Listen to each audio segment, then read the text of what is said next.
अच्छा अकेले रहो, कम से कम सुकून इस बात का रहेगा कि कोई है ही नहीं तो समझेगा कौन। आज का लोग दिल से दी हुई इज्जत से खुश नहीं होती, दिखावे की चापलूसी करने वालों से गर्व महसूस करते हैं। विश्वास करे परंतु माँ और ईश्वर के सिवा किसी पर नहीं। लूट जान के बाद चाहे कसूर किसी का भी हो, रूठ जान के बाद कसूर चाहे किसी का भी हो, बात वही शुरू करता है जो बेहद प्रेम करता है। भले ही जिंदगी में अकेले रह लेना, लेकिन जबरदस्ती किसी से रिश्ता निभाना की जिद मत करना। अगर आसमान वाले के साथ आपका रिश्ता अच्छा है तो जमीन वाले आपका कुछ नहीं बिगाड़ सकते। सांपों के दांत में, बिच्छू के डक में और इंसान के माँ में कितना जहर भारत है कोई नहीं बता सकता। इसे हमेशा सावधान रहे। सत्य को सिद्ध करने के लिए किसी भी जिद करने की जरूर नहीं, क्योंकि सत्य खुद सही समय पर स्वयं सिद्ध हो जाता है। जिंदगी में दो चीजों का कभी घमंड मत करना, पैसा और सूरत। गरीबी आते डर नहीं लगती और चेहरा किसी हद से मैं बदलते जरा भी वक्त नहीं लगता। प्रेम से भारी हुई आंखें और श्रद्धा से झुक हुआ सर, सहयोग करते हुए हाथ, सन्मार्ग पर चलते हुए पर और सत्य से जुड़ी हुई जीव ईश्वर की पसंदीदा चीज है। अगर आप सही हो तो गुस्सा होने की आपको जरूर ही नहीं है, पर अगर आप गलत हो तो आपको गुस्सा होने का हक ही नहीं है। धोखे में जीने से अच्छा है अकेली जी सुकून से जियो। अपने आप पर भरोसा रखो, तुम्हारा किस्सा एक दिन जरूर कहानी बनेगा। मजाक और पैसा सोच समझकर उड़ना चाहिए। संघर्ष से जीवन है, इससे डरना नहीं, लड़ना सीखो। एक बार नींद टूटेगी तो चलेगा, लेकिन कभी अपने सपना मत टूटने देना। आप कितने भी बड़े बन जाएंगे, यदि आपके अंदर इंसानियत नहीं है तो सब बेकार है।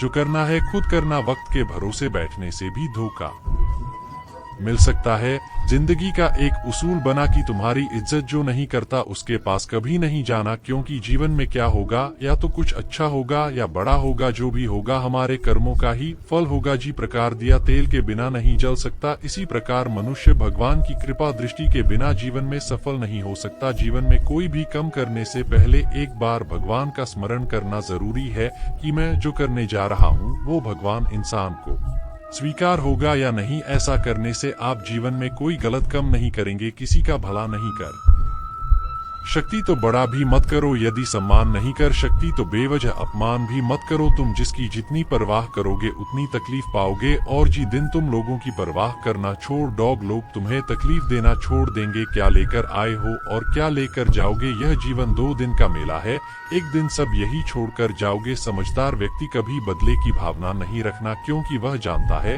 भगवान सही कर्म और सही समय आने पर सबका हिसाब करते हैं। जबरदस्ती मत मांगना। जिंदगी में किसी का साथ कोई खुद चलकर आए, उसमें खुशी कुछ और ही होती है। संगत का विशेष ध्यान रखें, क्योंकि सफलता हमेशा अच्छे विचारों से आई है और अच्छे विचार अच्छे लोगों के संपर्क से आते हैं।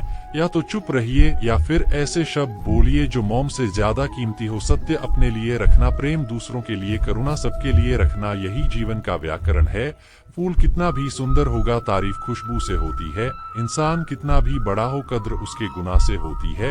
एक बार एक गांव में एक साधु राहत था जो भगवान पर बहुत विश्वास रखना था। एक बार की बात है, वह साधु पेड़ के नीचे बैठा था और भगवान को याद कर रहा था और अचानक ही वहां बाढ़ आ गई। चारों तरफ पानी ही पानी था। सब लोग अपने आप को बचाने के लिए ऊपर पहाड़ की तरफ भागने लगे। उनमें से एक आदमी ने देखा इस हालात में भी साधु जी भगवान की तपस्या कर रहे हैं और सोचा कि यह अपने आप को बचाने के लिए कहानी क्यों नहीं जा रहे हैं। तो उसने उसे साधु से बोला, अरे आप क्यों नहीं जा रहे हो, आप मेरे साथ ऊपर पहाड़ की तरफ चलो, नहीं तो डूब जाओगे। साधु बोला, अरे हमें क्या होगा, मैं भगवान कितनी तपस्या करता हूँ कि मुझे कुछ नहीं हो सकता, भगवान खुद मुझे बचाने आएंगे। धीरे धीरे पानी साधु के कमर तक आ गया और अब लोग वहां से नो लेकर निकालने लगे। उनमें से एक ने साधु से कहा, अरे पानी आपके कमर तक आ गया है, आप हमारे साथ चलिए। साधु ने कहा, नहीं नहीं, भगवान मुझे खुद बचाने आएंगे। और वो नव वाला भी वहां से निकाल गया। कुछ देर बाद पानी इतना बढ़ गया कि साधु के सर तक पहुंच गया। अब लोगों को बचाने के लिए हेलीकॉप्टर से निकालना लगे। एक हेलीकॉप्टर साधु के पास आया जो कि आखिरी हेलीकॉप्टर था। साधु के पास नीचे रस्सी फेंकी और बोला, इसे पकड़ो और ऊपर जो नहीं तो आप डूब जोगी। या आखिरी हेलीकॉप्टर है और आपके पास में कोई दूसरा रास्ता नहीं है।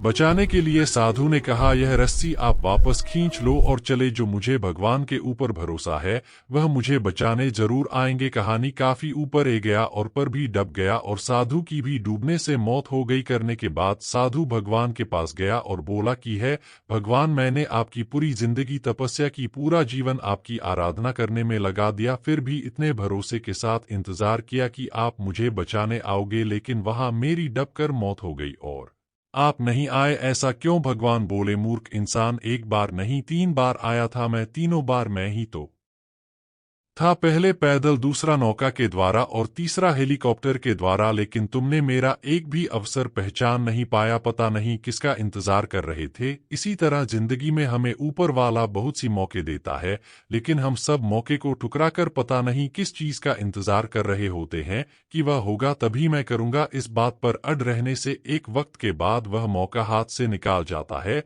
और हम कुछ भी नहीं कर पाते। तो हमें किसी भी अच्छे समय का इंतजार नहीं करना चाहिए, जो भी करना है आज और अभी से करना शुरू कर देना चाहिए। दोस्तों, इस वीडियो में बस इतना ही। इस वीडियो को बोलते वक्त मेरा गला बैठा हुआ था, लेकिन आप लोग इस चैनल को और वीडियो को इतना प्यार देते हैं, इसलिए मुझे यह वीडियो बनाना पड़ा। अगर मेरी आवाज आप लोगों को पसंद नहीं आई इस बार तो उसके लिए मैं क्षमा चाहता हूं। तो मिलते हैं अगली वीडियो में, अपना ख्याल रखिएगा। जय श्री कृष्णा।